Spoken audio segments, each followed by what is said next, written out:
Որ նորաձևության թրենդն եք համարում ամենաանհաջողը։ Լոգոմանիա, Որն է ամենագերագնահատված նորաձևության բրենդը։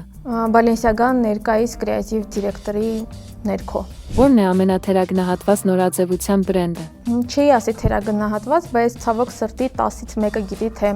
ինչ է իրենից ներկայացնում սկիապարելի բրենդը։ Եթե կարողանայիք փոխանակվել զգեստապահարանով ցանկացած հայտնի անձի հետ, ում կընտրեիք։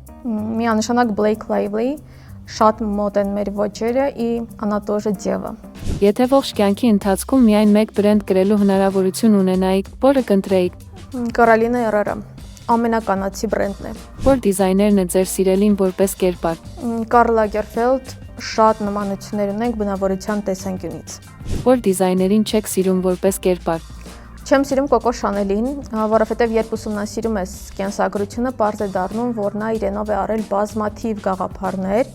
հետո ունեցել է անհարգալից վերաբերմունք իր գոլեգաների հանդեպ, ներառյալ Քրիստիան Դիոր, Կրիստոբալ Բալենսիագա, Էլզա Սկիապարելի, եւ հետո իր նպատակներին հասել է բազմաթիվ հարուստ տղամարդկանց միջոցով։ Որ նորաձևության բրենդը երբեք չի կորցնի իր արդիականությունը։ Պարադոքս, բայց Շանել։ Որ բրենդն է ամենաշատը հեռացել իր սկզբնական ոճից։ Եթե շատ չխորանանք, ուրեմն Բալենսիագա, բայց եթե փորձենք ավելի խորը նայել, ուրեմն բրենդը պահպանել է հիմնական կոնցեպտը, որը oversize հագուստն է։ Կրիստոբալ Բալենսիագան ստեղծում էր հենց oversize զգեստներ, որպեսզի կանայք չկոմպլեքսավորվեին իրենց կառուցվածքից, եւ բրենդի ներկայիս կրեատիվ դիզայներ Դամնան եւս փորձում է պահել oversize-ը, բայց արդեն street style-ի մեջ։ Իդեպ դու գիտեիր, որ Կարլ Լագերֆելդն էլ է ձևա։